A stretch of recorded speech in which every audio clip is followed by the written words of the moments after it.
Hello viewers, আসসালামু আলাইকুম। চলে আসলাম আপনাদের মাঝে আরও একটি ভিডিও নিয়ে। আজকে আমরা যে মডেলটি নিয়ে কথা বলবো এবং কি আনবক্সিং করে দেখব সেটি হচ্ছে সিম্ফনি Z70। চলুন আর কথা না বাড়িয়ে চলে যাই মূল ভিডিওতে।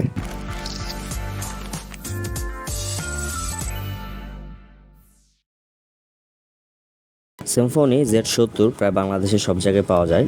এটি 4টি colour available: green, blue, dew green এবং ফিশন গোল্ড। এটির একটি ভেরিয়েন্ট 4GB 64GB এবং এটিতে 256GB এক্সট্রা মেমোরি লাগানো যায়। আমরা যে প্রোডাক্টটি আনবক্সিং করছি সেটা হচ্ছে 464 গ্রিন কালার।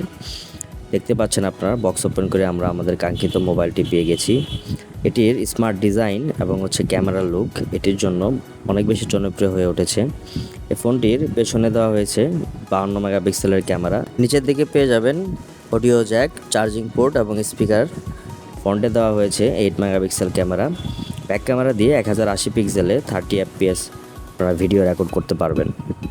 ফোনটির ফ্রন্টে পেয়ে যাবেন 90 হার্টজ 6.56 ইঞ্চি IPS LCD ডিসপ্লে, যেটির রিফ্রেশ রেট হচ্ছে 90 হার্টজ। ফোনটিতে অপারেটিং সিস্টেম হিসেবে পেয়ে যাবেন অ্যান্ড্রয়েড 13 এবং এটির প্রসেসর হচ্ছে ইউনিসক T606। চলুন এবার দেখি ফোনটির বক্সের ভিতরে থাকছে কি। সিম্ফনির এই মডেলটিতে পেয়ে যাবেন একটি হেডফোন, সেই সাথে পেয়ে যাবেন একটি USB to Type-C charging cable, যেটি 10 ওয়াট চার্জিং সাপোর্টেড, এবং কি এটি 10 ওয়াট চার্জিং অ্যাডাপ্টার, যেটি ফোনটির সাথে সিম্ফনির অরিজিনাল চার্জার হিসেবে পেয়ে যাবেন। সাথে একটি সিম এক্সিটার পিন, এবং কি বক্সের ভিতরে পেয়ে যাবেন আরও একটি ওয়ারেন্টি কার্ড।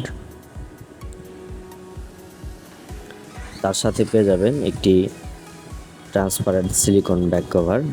এই হচ্ছে ফোনটির ডিটেলস এবং বক্সের ভিতরে আপনারা কী পাবেন। আর ফোনটির প্রাইস হচ্ছে 9,499 টাকা। ফোনটি একটি বাজেট ফ্রেন্ডলি ফোন। সো আপনারা যারা নর্মাল ইউজের জন্য বা রেগুলার ইউজের জন্য আপনারা ফোনটি নিতে চাচ্ছেন, তাদের জন্য এটি একটি ভালো ফোন হবে।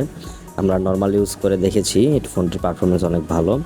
তাছাড়া এটির ক্যামেরা পারফরমেন্স ডে লাইট এবং লো লাইট দুটি মিলিয়ে অ্যাভারেজ আমরা যথেষ্ট পরিমাণে সাপোর্ট দিবে আপনাকে। সো আপনারা যারা ফোনটি নিতে চাচ্ছেন তারা আমাদের ডেসক্রিপশন বক্সে আমাদের হোয়াটসঅ্যাপ নাম্বার এবং কি আমাদের ফেসবুক পেজের লিঙ্ক পেয়ে যাবেন। সেখান থেকে আমাদের সাথে যোগাযোগ করবেন, এবং কি যারা আমাদের ইউটিউব চ্যানেলটি লাইক এবং সাবস্ক্রাইব করেননি এখনও, তারা লাইক এবং সাবস্ক্রাইব করে আমাদের সাথে থাকবেন পরবর্তী আপডেটের জন্য। ধন্যবাদ সবাইকে।